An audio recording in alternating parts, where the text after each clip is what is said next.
Bonjour, nous voici de retour. Alors aujourd'hui, il s'est passé un certain nombre de choses, au contraire d'hier où on avait peu d'informations. Vous allez voir qu'aujourd'hui, il y en a. Une, une première chose, c'est que le président Zelensky est en train de s'adresser à l'Assemblée nationale et c'est un speech de 15 minutes sans questions-réponses. Donc c'est assez bref. On a déjà un petit feedback, mais on n'a pas l'intégralité de son intervention parce il a eu lieu il y a vraiment juste quelques minutes. Mais Arnaud, je sais que tu as cette actualité-là et d'autres. Que peux-tu nous dire aujourd'hui? Merci Président, bonjour à tous. Effectivement, une actualité plus fournie qu'hier, assez diverse et avec, dans les domaines politiques et économiques, deux nouvelles qui sortent du lot, plus importantes que les autres. Procédons par ordre, économie d'abord. Le maire de Moscou, Sergei Sobyanin, qui, après le service fédéral des impôts, s'invite lui aussi dans le débat sur le projet de loi relatif à l'administration extérieure des entreprises étrangères ayant cessé leur activité ou ayant quitté la Russie. Le maire de Moscou propose au ministère de l'économie que soient données des prérogatives importantes aux régions pour mettre en œuvre ce projet.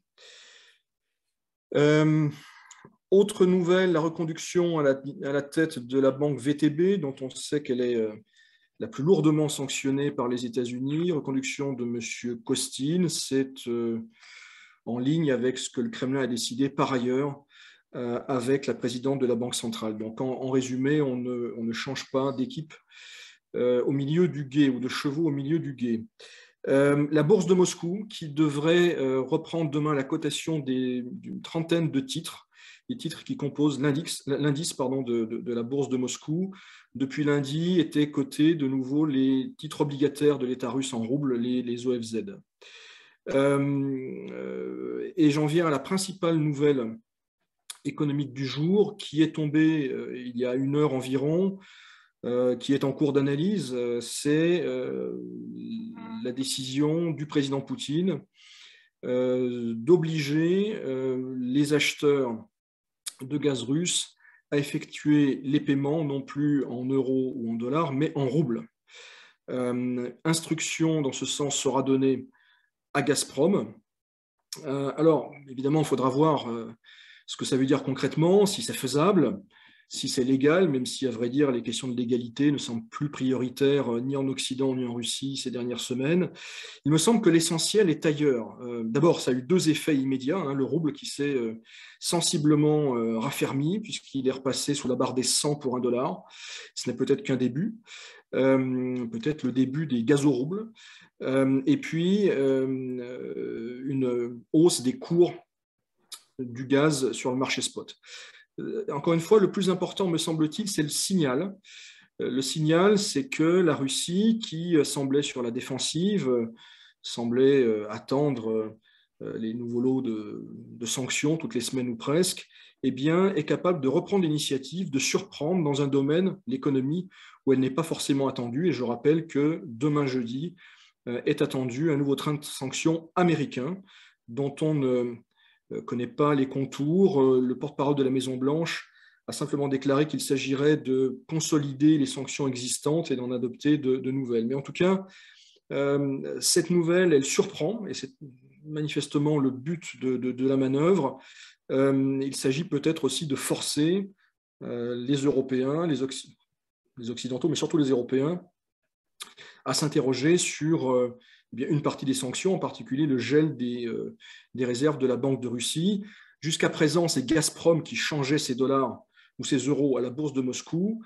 Les clients, ce sont désormais les clients qui devront acheter des roubles pour poursuivre les transactions. Donc, à suivre ce que ça veut dire très concrètement, comment ça peut se passer, si ça va se passer, mais il me semble que le signal est surtout un signal de politique. Essayer de reprendre la main dans un volet, en tout cas, majeur de la crise en cours entre Russie et Occident. Quelques mots de politique. D'une part, l'ouverture d'une enquête criminelle à l'égard de M. Nevzorov, qui est un journaliste qui a eu ses heures de gloire dans les années 90 et 2000, quelqu'un d'assez connu. Il est poursuivi au titre de la nouvelle loi sur la propagation de fausses nouvelles sur l'armée russe. Autre nouvelle du jour, un peu dans la même veine, si j'ose dire, la réactivation par la Douma d'État de la commission spéciale chargée d'étudier les cas d'ingérence étrangère dans les affaires intérieures russes. Mais le principal, en tout cas d'un point de vue symbolique, c'est évidemment la nouvelle relative à la démission d'Anatoly Chubais de son poste de représentant spécial du président pour le développement durable et son départ, apparemment pour la Turquie. Alors que les choses soient claires, d'un point de vue politique, ce n'est pas très important au sens où M. Chubais n'était pas au cœur du pouvoir en réalité depuis très longtemps, depuis l'arrivée de Vladimir Poutine au pouvoir, dans laquelle il a joué un rôle très important à l'automne 1999. Simplement, Anatoly Chubais, c'est un symbole. C'est le symbole d'une époque, évidemment les années 90, c'est le symbole des privatisations, c'est le symbole finalement de la Russie post-soviétique. Et cette démission et ce départ, c'est en quelque sorte la fin de cette Russie post-soviétique qu'on a connue avec beaucoup d'évolutions, mais avec aussi des constantes, et notamment des personnes comme M. Chubais qui étaient aux affaires finalement depuis 1992. Donc c'est ça la véritable portée symbolique de cette nouvelle. On voit accessoirement que les libéraux, ce qu'on appelle les libéraux systémiques, c'est-à-dire ceux qui étaient restés au sein du pouvoir ou qui ont pu exercer des fonctions ces dernières années, se positionnent de façon très différente. On a parlé ces derniers jours de M. Dvorkovitch, qui a quitté ses fonctions de président de la Fondation Skolkovo, ancien vice-premier ministre.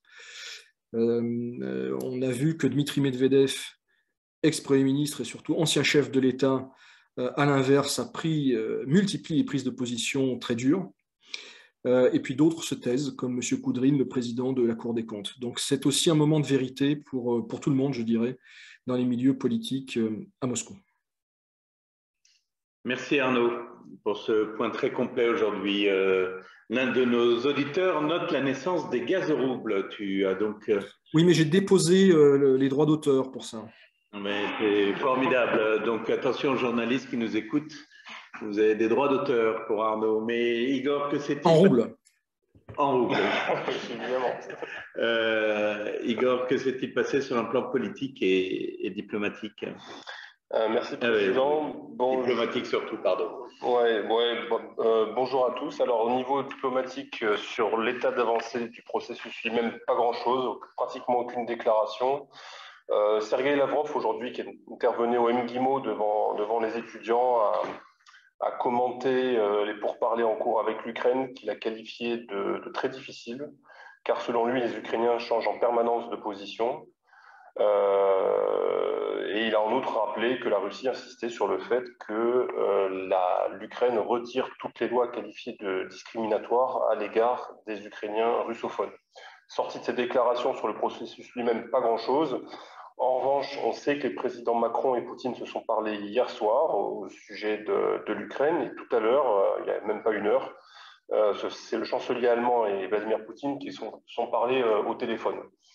Là aussi, évidemment, ils ont échangé sur la crise, mais on n'en sait pas plus sur le contenu évidemment de leurs échanges. Il y a eu du côté des Américains une déclaration du conseiller à la sécurité de Joe Biden, Jake Sullivan, qui a indiqué que Washington cherchait, en coordination avec ses alliés, à exclure la Russie du G20, ce qui a suscité une réaction du côté de la Chine, qui a tout de suite indiqué qu'il n'appartenait pas aux membres du G20 de s'arroger le droit d'exclure un membre de cette enceinte.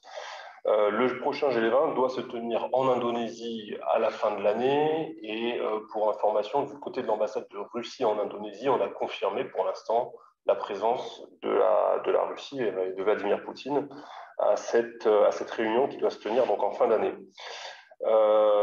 Toujours les États-Unis, du côté des États-Unis, manifestement à Washington, on entend aborder le rôle de la Chine, ou en tout cas de faire du sujet chinois un sujet de premier ordre dans les agendas des sommets qui arrivent demain et après-demain. Donc je rappelle sommet de l'OTAN, sommet extraordinaire de l'Union européenne et sommet du G7. Sujet chinois, l'idée serait manifestement de coordonner avec les Européens la pression à exercer sur Pékin pour que les Chinois atténuent leur, j'allais dire, sympathie politique, soutien économique et que ça n'aille pas au-delà, en tout cas, à l'égard de la Russie dans cette crise. Et ce qui fait d'ailleurs dire à certains, et ce qui accrédite quelque peu l'hypothèse selon laquelle finalement cet empilement de sanctions sans précédent sur la Russie est aussi quelque part peut-être un ballon d'essai, ou en tout cas un signal envoyé à Pékin dans la perspective, pourquoi pas, d'une future confrontation entre les Occidentaux, ou tout du moins les Américains et la Chine, et que finalement tout ce à quoi on assiste aujourd'hui dans ce cadre-là sur la Russie servirait un petit peu à de répétition grandeur nature de ce qui pourrait advenir dans le cas d'une confrontation avec la Chine. En tout cas, c'est une théorie qui fait son chemin, et qui fait son chemin aussi aux États-Unis. D'ailleurs, on a vu des publications se multiplier en ce sens, et qui cherchent à démontrer que finalement ces sanctions sans précédent ont plusieurs objectifs, dont celui effectivement de dissuader la Chine de tenter un coup de force sur Taïwan et de faire montre de fermeté à l'égard du pouvoir chinois. Voilà pour aujourd'hui. Mais cela va aussi permettre à la Chine de se préparer à de telles sanctions. Oui, certainement. Certainement, hein, comme on l'évoquait, mais pas qu'à la Chine d'ailleurs. Hein. Je pense que notamment le fait d'avoir gelé les réserves de la Banque centrale, d'une part, et manifestement les Américains étudient la possibilité désormais de s'en prendre aux réserves d'or de la Russie, ça va faire réfléchir à deux fois, et pas que la Chine, certains pays qui s'estiment potentiellement trop vulnérables ou exposés pour un tas de raisons, hein, politiques ou autres, au dollar, ou dont les relations avec l'administration américaine sont tempétueuses, et qui vont, comme je le disais la semaine dernière, probablement prendre des mesures. Mais d'une manière générale, ça va dans le sens d'accélérer la dédollarisation de certains échanges au niveau global, et probablement d'accélérer aussi la fin du système de Bretton Woods. Et là, on le voit typiquement avec ce qu'exposait Arnaud tout à l'heure, sur le rouble et le gaz. En fait, on est déjà un petit peu dans ce cas de figure-là. Mais donc, les Américains s'affaiblissent en faisant ça. Pas dans l'immédiat, mais dans le futur. Ouais, en tout cas, si cette tendance, si ça devient une tendance, et je pense qu'en réalité ça l'est déjà et ça va l'accélérer, effectivement, ça va en tout cas polariser les différents pôles de puissance dans le monde, avec un ordre occidental qui se restructure et qui est encore peut-être plus sur la défensive sur certains aspects. Et effectivement, l'aspect qu'on évoque, là, financier et la finance, en fait partie. Ouais. Très certainement. Merci Igor. Justement, on nous demande, Arnaud, les annonces de Poutine concernant le paiement en rouble, hein, sont-elles mettre en parallèle avec l'annonce des Saoudiens d'acheter en yuan? Était-ce concerté? Juste une question, vous pouvez poser vos questions, on n'a pas beaucoup de questions là, donc surtout posez-nous les questions que vous voulez. Une mise en parallèle, exactement, mais je ne crois pas à une décision concertée, non. Mais évidemment, la concomitance ou quasi-concomitance de ces deux décisions est très frappante. Hein. C'est exactement ce que disait Igor à l'instant. L'Arabie saoudite, c'est d'autant plus stupéfiant que c'était jusqu'à une date récente, le meilleur allié américain dans la région, mais un allié très soumis, plutôt vu comme un vassal. Ce n'est plus le cas. En tout cas, les Saoudiens ne se voient plus comme des vassaux américains et cherchent manifestement à trouver des marges de manœuvre. En tout cas, se pose la question du risque qu'ils prennent en maintenant leurs échanges en dollars. Donc c'est peut-être plus marquant et plus étonnant que la décision de Vladimir Poutine en réalité. Une question toujours sur ce changement politique. Alors on nous demande, au-delà du signal politique, quel intérêt économique de la Russie de se priver d'entrée de devises en obligeant les acheteurs de gaz à régler en rouble? Je pense encore une fois, il faudra étudier vraiment ce que ça veut dire techniquement, au-delà des aspects juridiques. Il n'est pas certain du tout que ça puisse se mettre en place rapidement. Que se passe-t-il, par exemple, si le client dit non, arguant eh bien, d'une révision unilatérale par la Russie des contrats. Est-ce que la Russie coupe ou pas? Là aussi, il y aura un moment de vérité. Mais je pense que c'est surtout un moyen de mettre la pression sur les Européens, dont les Russes savent qu'ils ne peuvent pas en réalité se passer du gaz russe, et de reprendre l'initiative avec comme objectif ultime le déblocage des réserves. Mais ce n'est pas tout de suite, bien sûr, c'est à l'issue de la crise. Mais pour compléter, moi, je rappelle quand même qu'effectivement, comme le disait Arnaud, il n'y a pas de consensus là-dessus au sein de l'Union européenne. Et, on a entendu les Allemands dire qu'on ne pouvait pas aller beaucoup plus loin sur l'embargo sur les importations d'hydrocarbures. La Hongrie qui a clairement fait savoir elle ne couperait pas, parce qu'elle dépend à 100%, me semble-t-il, du gaz russe notamment. 80%. 80%, enfin bref, c'est un état de dépendance qui est quand même très très prononcé.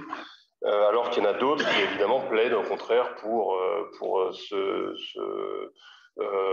couper ce gaz aux importations de pétrole. Donc, et on sait que c'est un thème qui va être mis en avant par M. Zelensky demain et après-demain. Il va intervenir notamment en visioconférence durant le sommet de l'OTAN. Il va certainement remettre ces thèmes sur la table, dire qu'il faut mettre un embargo économique intégral, notamment sur les importations d'hydrocarbures. Donc je pense que là, à travers cette décision, les Russes ont souhaité couper un peu l'herbe sous le pied des décisions européennes qui pourraient être prises dans les jours qui viennent. Si je puis me permettre, Président et cher Igor, quelques mots sur la Pologne, dont on peut penser qu'elle va jouer ou continuer à jouer un rôle dans je dirais, le durcissement des positions occidentales. Aujourd'hui, 45 diplomates russes ont été expulsés. En tout cas, on a annoncé leur expulsion, et on sait que la Pologne va recevoir le président Biden demain ou après-demain. Et voilà, et très clairement, et de façon assez classique, mais plus prononcée qu'en temps de paix, la Pologne est en pointe pour convaincre les Européens, les Occidentaux, de durcir la position. Elle a aussi émis l'hypothèse d'une mission de maintien de la paix de l'OTAN. Le ministre Lavrov l'a évoqué aujourd'hui au MGIMO en indiquant que ça ouvrait la voie à une confrontation militaire directe entre l'Alliance et la Russie. Donc la Pologne est à suivre de très près dans les débats intra-européens et intra-occidentaux. Mais on avait justement une question là-dessus. On nous demandait pourquoi la Pologne était-elle ciblée avec autant de virulence dans le discours officiel russe, notamment hier par Dmitri Medvedev, et qu'est-ce que cela peut présager? Mais tu viens de répondre à la question. Donc merci. On nous demande toujours par rapport au rouble, les paiements en rouble, quelles pourraient être les réponses et réactions des États-Unis et de l'Union européenne à cette décision? Mais déjà, je pense que cette décision de la Russie, effectivement, on peut arguer que ça n'est pas contractuel, que les contrats sont clairement fixes, les termes des échanges, notamment la monnaie, etc., ce qui est tout à fait juste. Et donc que les Russes sortent de ce cadre contractuel. Mais les Russes pourront dire, mais attendez, mais quand Airbus et Boeing ne livrent plus les pièces, ça aussi, c'est pas contractuel. Ils doivent m'assurer la maintenance, assurer les pièces. Donc, si on va à ce jeu-là, nous aussi, on peut très bien changer les règles du jeu en cours de route. Et puis, à ce moment-là, on rentre dans un cycle où chacun va mettre ses arguments en avant. Donc, ça, c'est un premier élément. Le deuxième élément, moi, je pense que l'idée, comme l'a dit Arnaud, c'est encore trop tôt pour mesurer les effets de cette mesure. Elle vient juste d'être prise. Elle n'a même pas encore été mise en vigueur. Mais effectivement, les gens qui vont acheter désormais aux Russes à Gazprom vont devoir d'abord acheter du rouble sur le marché. Et on peut imaginer qu'à un certain niveau, ça peut contribuer à soutenir la valeur de la monnaie d'ailleurs. Et quelque part à renforcer ses positions, en tout cas à atténuer sa dépréciation. Et d'ailleurs, dernier élément, mais je ne sais pas à quel point ça peut jouer aussi, sur les éventuelles futures déconnexions du SWIFT, il faudra peut-être réfléchir les Européens 2 fois avant de dire on va sanctionner telle et telle banque, même si jamais aujourd'hui il y a déjà besoin de ce SWIFT pour certaines transactions. Le fait qu'on les fasse en rouble, peut-être que ça va aussi éloigner potentiellement la décision de déconnecter certaines banques à l'avenir en cherchant de nouveaux paquets de sanctions. On nous pose une question justement sur la stratégie que peut jouer la péninsule arabe dans ce contexte et plus généralement le monde musulman. Très clairement pour Igor. Non, mais la péninsule arabe, mais ça me permet de rebondir sur tout à l'heure la remarque sur l'Arabie Saoudite. On l'a un peu évoqué la dernière fois, ils observent ce conflit de loin, ils sont complètement étrangers, ils n'ont pas vraiment évidemment, ils ne prennent pas de parti. Je dirais en tout cas, il observe à travers le prisme de leur relation avec les États-Unis. Et il faut voir qu'avant même l'éclatement de ce conflit, il y avait de mauvaises relations entre Riyad et Washington et entre les Émiriens et Washington, particulièrement depuis l'arrivée de l'administration Biden. Je rappelle que le président Biden a cherché à joindre les deux chefs d'État récemment qui n'ont même pas pris leur téléphone, qui n'ont pas décroché, qui n'ont pas souhaité lui parler. Je rappelle que Bachar el-Assad a été reçu officiellement la semaine dernière par les Émiriens aux Émirats arabes unis à Dubaï, ce qui est un changement tectonique. Pour 11 ans après l'éclatement des printemps arabes, il a été reçu officiellement par le Mohamed Ben Zayed, donc le prince héritier, alors qu'il y a encore quelques années, c'était partie des pays qui cherchaient à le renverser à tout prix et sponsoriser toute l'opposition qu'on peut imaginer en armes, en financement, etc. Là, ça y est, ils ont mis ça derrière. Et là, encore aujourd'hui, je crois que le commandement en chef américain pour la région a cherché à joindre une fois de plus Mohamed Ben Zayed, qui n'a pas souhaité lui parler. Donc, il faut bien comprendre qu'il y a un éloignement. On parlait des Saoudiens tout à l'heure, mais avec les Émiriens, c'est encore plus fort. Ils cherchent à s'extraire d'une certaine manière de la zone d'influence américaine, en tout cas d'une sorte de rééquilibrage.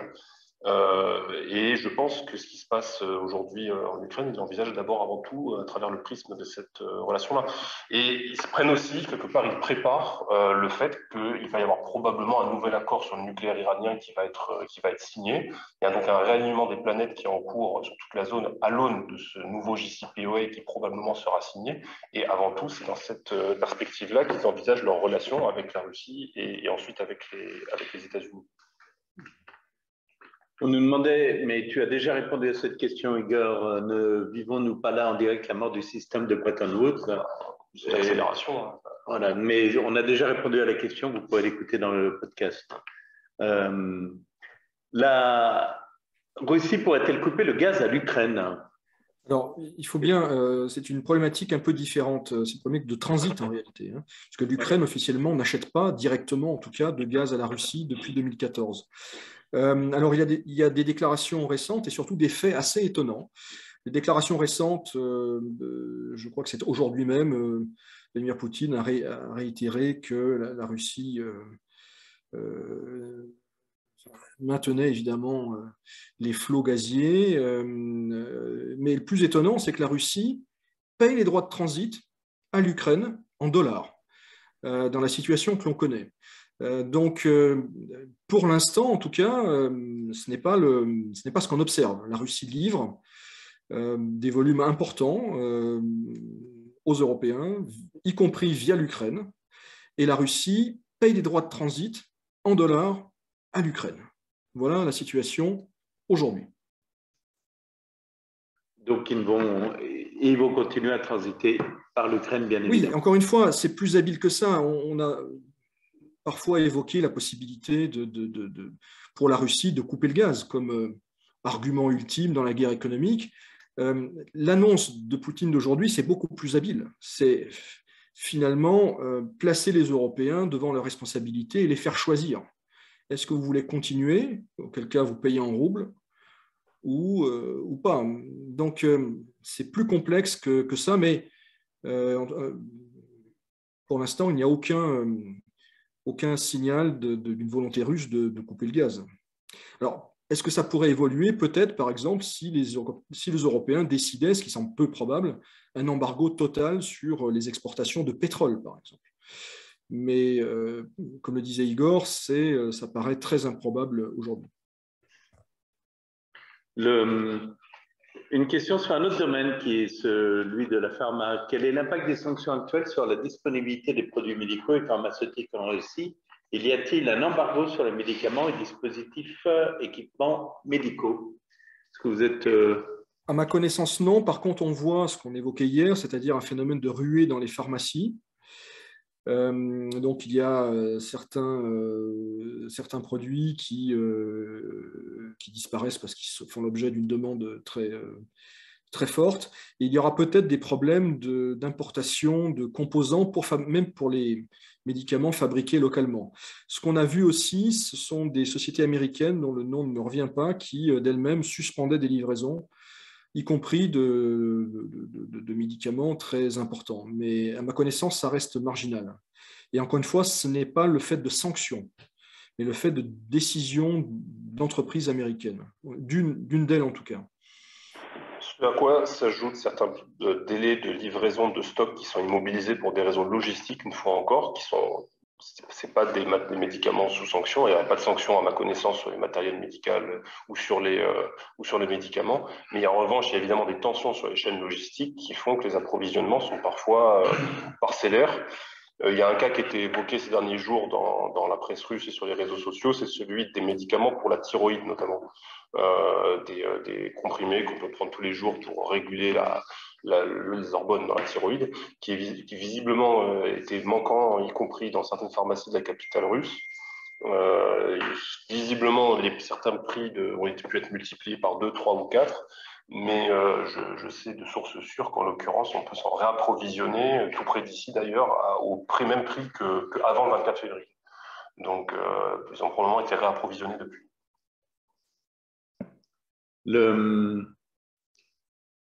Quid de l'uranium? La Russie a annoncé vouloir arrêter d'en livrer aux États-Unis. Est-ce véritablement faisable? D'arrêter, oui, mais... Alors, l'uranium, jusqu'à présent, et le secteur nucléaire de façon générale, a été maintenu hors du périmètre des sanctions américaines et européennes pour différentes raisons. Les Américains, parce qu'ils importent environ 16%, je crois, de leur combustible pour leurs centrales en provenance de Russie, de Rosatom.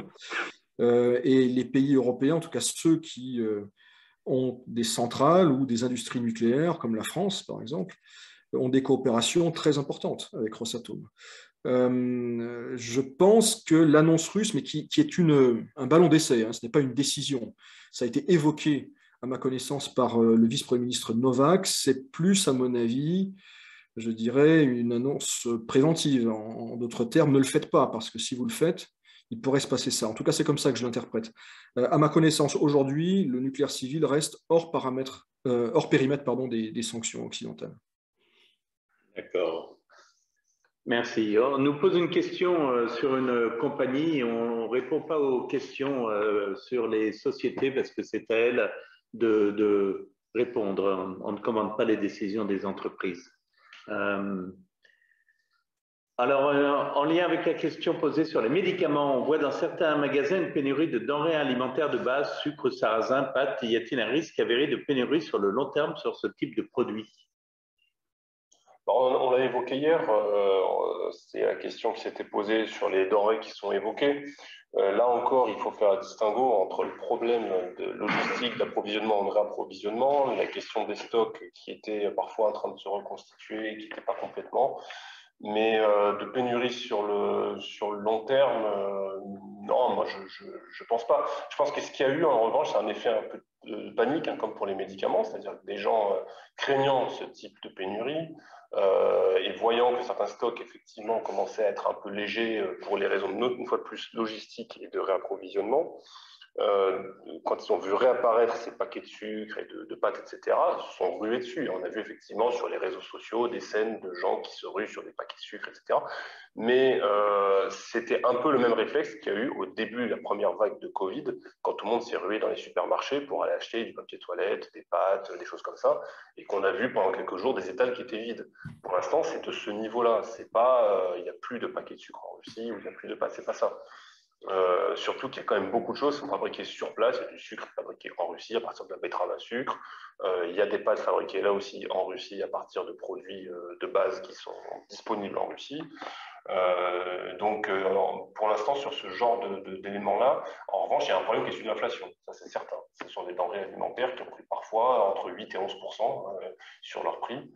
Mais ça, c'est quelque chose qu'on a constaté dès avant le 24 février.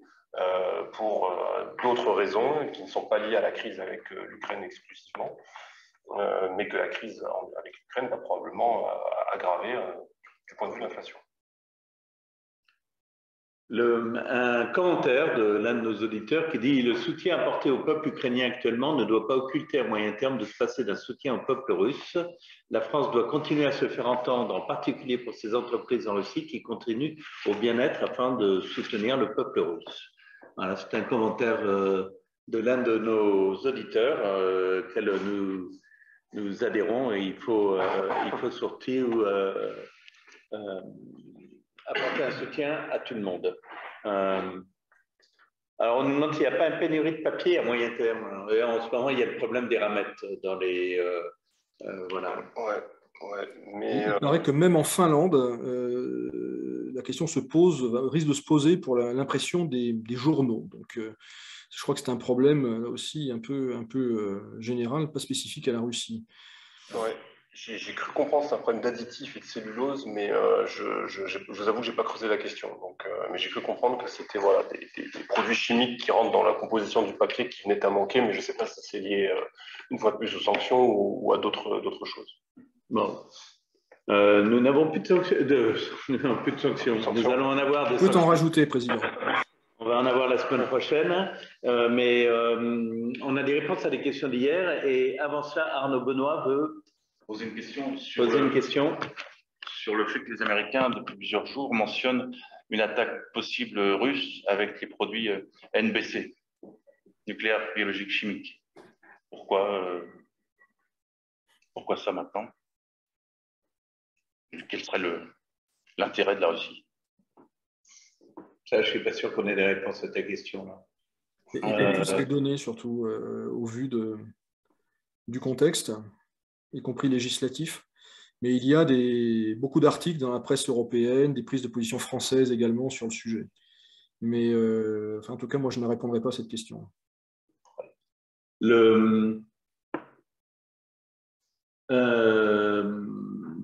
Pour le long terme, ne pensez-vous pas que la campagne de communication de Zelensky va nuire à l'image de la Russie et donc nuire aux investissements? Oui, bien sûr.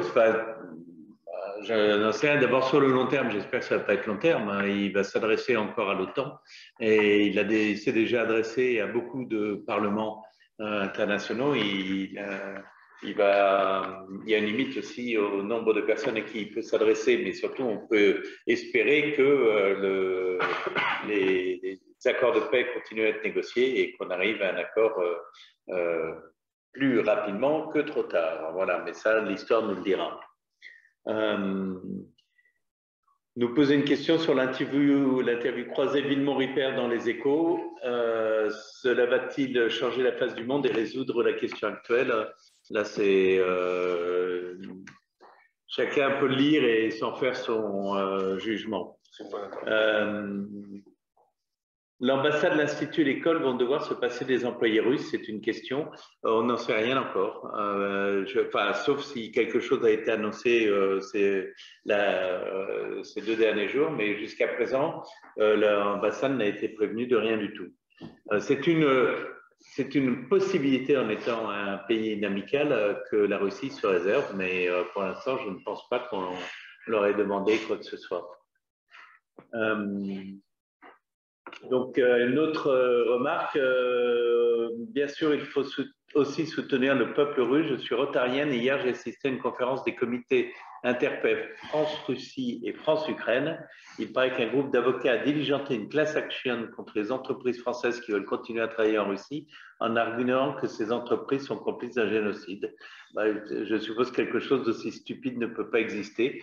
Voilà, je suis un peu d'accord avec vous. Enfin, génocide, c'est un terme juridique, donc il va falloir le prouver. Les questions. Attends, tu m'as dit qu'il y avait 3 questions sur lesquelles on devait répondre. Sur Air France. Donc, alors, sur les avions d'Air France qui reprenaient au mois de juin, c'est purement technique entre Moscou et Paris, et ils sont obligés de prévoir leur vol à partir du mois de juin, parce que tous les 6 mois, les vols sont planifiés. Et bien évidemment, pour l'instant, vous pouvez donc réserver à partir du mois de juin un vol direct de Moscou à Paris, mais la situation sera révisée le moment venu. Donc, j'imagine en mai ou début mai, ils vous expliqueront soit qu'ils annulent votre vol, soit qu'ils les retardent. La seconde question. C'était Rosebank et UnionPay. Alors, Rosebank et UnionPay, ils sont toujours en train d'essayer d'avoir une carte mire UnionPay, donc le système chinois avec le système russe, mais c'est toujours en cours de. On met un lien pour Vous avez le lien là, à l'heure actuelle sur le site, donc vous pouvez le regarder, voilà, mais on n'a pas avancé. Et la troisième question… Est-ce que les Français peuvent travailler dans les entreprises sous sanction? Voilà, les Français peuvent-ils travailler sur les entreprises sous sanction? A priori, oui. Il n'y a pas rien qui interdise à un Français de travailler une entreprise sous sanction. Voilà, c'est une réponse juridique qu'on a eue hier d'un cabinet. Que ceux qui travaillent dans des sociétés qui ont été mises sous sanction ne s'inquiètent pas pour l'instant.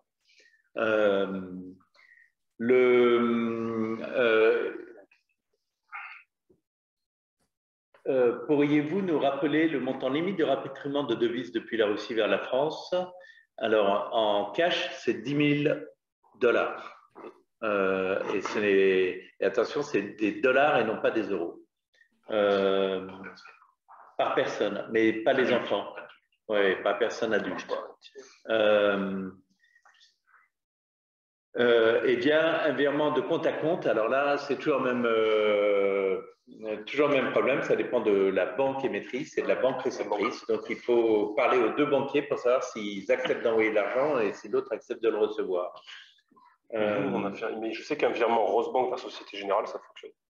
Pour l'instant, ça fonctionne. Voilà.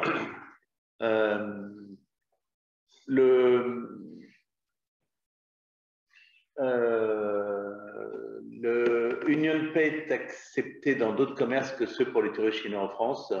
C'est une question, je crois, mais pas partout. Hein. Il faut trouver le logo. Vous savez, c'est un peu comme quand vous aviez une carte American Express avant. Il fallait trouver les boutiques qui le faisaient. Maintenant, il y en a beaucoup. Donc, je pense que UnionPay se développera, mais ce n'est pas encore partout.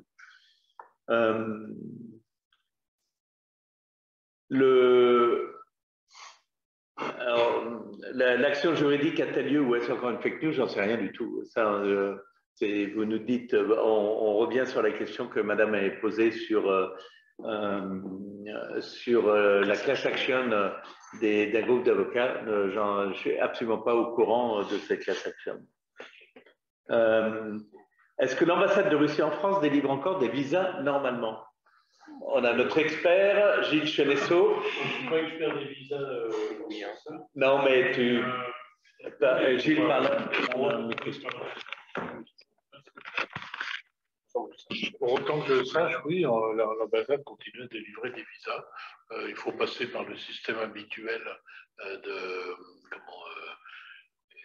FMS ou FMS. Donc le système, il faut prendre rendez-vous par Internet, déposer les documents. Alors après, il faut quand même bien vérifier que votre visa, même s'il est délivré, vous donne droit à rentrer, notamment au vu des restrictions Covid, des choses comme ça, qui existent encore.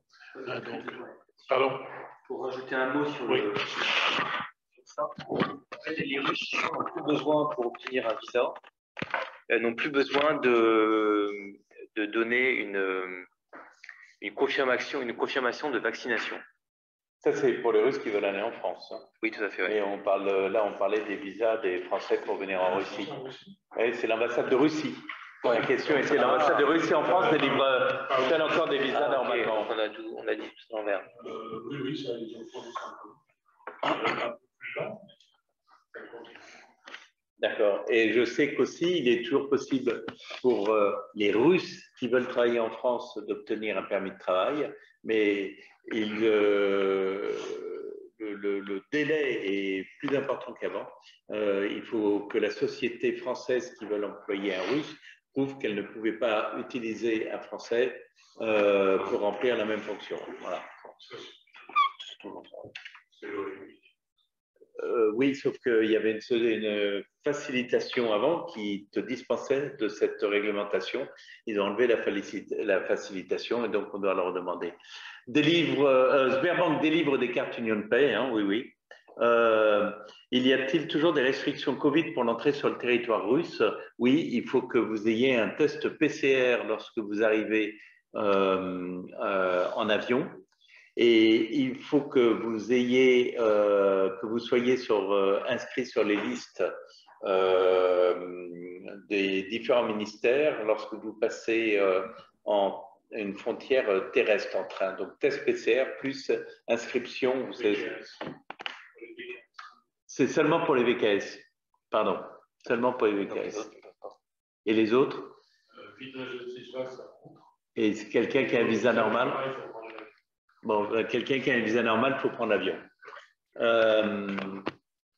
A-t-on des informations concernant la suspension de l'égalité de traitement de la Russie et l'OMC? Mais non, pas pour l'instant.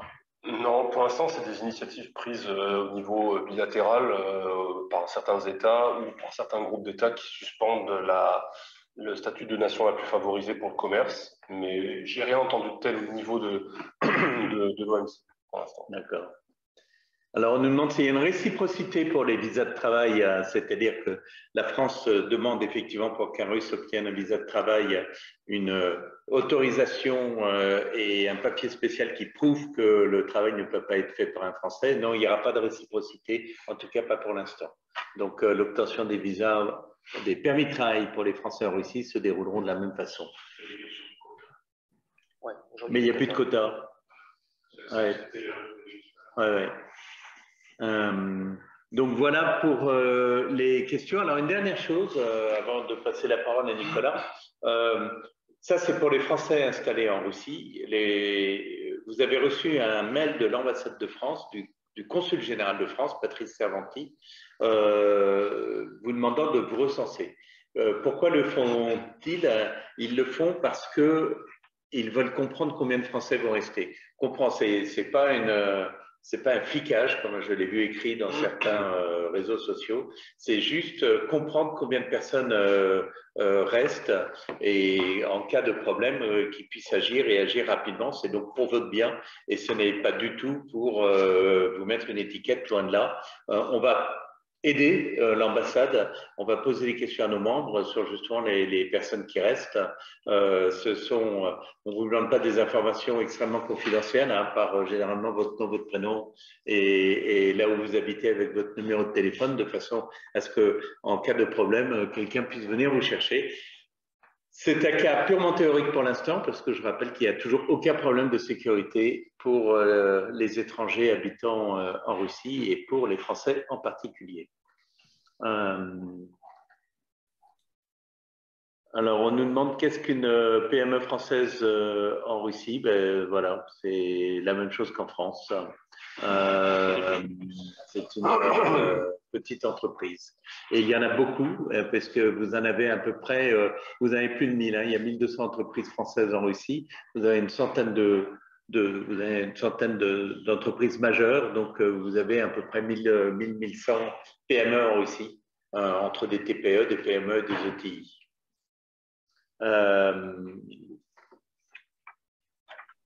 Nicolas.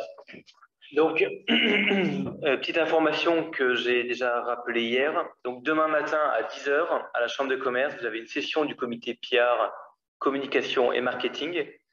N'hésitez pas à vous inscrire à l'événement sur notre site internet.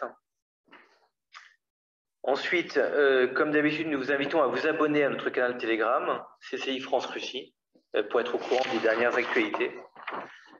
Toujours notre hotline fonctionne, donc l'adresse est hotline@ccifr.ru.